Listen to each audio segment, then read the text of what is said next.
பொதுமக்களே, உங்கள் அனைவருக்கும் வணக்கம்.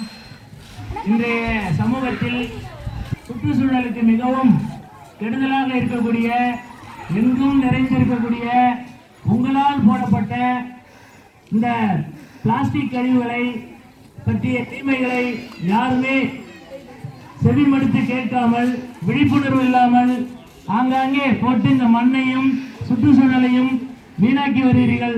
தயவு செய்து இந்த பிளாஸ்டிக் பொருட்களை ஆங்காங்கே அவரவர்கள் இல்லத்திலே ஒரு சாக்கை வைத்து இந்த மட்காத பிளாஸ்டிக் பேப்பரை அதில் போட்டு அதை மறுசுழற்சிக்கு கேட்போரிடம் அதை எடை போட்டு கொடுத்தால் இந்த மண்ணும் நல்லா இருக்கும், மக்களும் நல்லா இருப்பார்கள், சுற்றுச்சூழலும் பாதுகாப்புடன் இருக்கும்.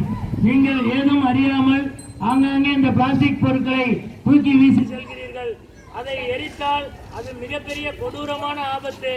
நம்முடைய காற்றில் கலக்கும் போது அதை சுவாசிக்கும் பொழுது புற்றுநோய் ஏற்படுத்தி இந்த சமூகம் சீரழியக்கூடிய சூழ்நிலைக்கு போகும். தூக்கி வீசினால் பல ஆண்டுகள் இது மண்ணில் மக்காது. இதை மக்க வைப்பதற்கான நுண்ணுயிரிகள் இதுவரை உற்பத்தியாகவில்லை. மண்ணில் இருக்கக்கூடிய நுண்ணுயிரிகளையும் அழிக்கக்கூடியது. எனவே தயவு செய்து அருள் கூர்ந்து இந்த பாலித்தீன் பேப்பரை, நெகிழி பொருட்களை பயன்படுத்துவதை குறையுங்கள்.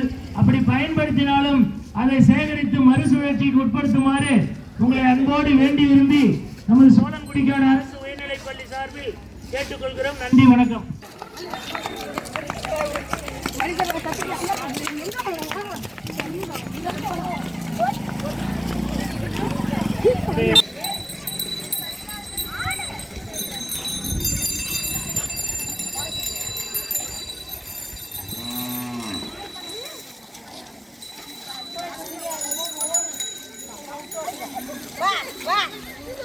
ஆடு குச்சிக்காரத்தெல்லாம் பார்த்தா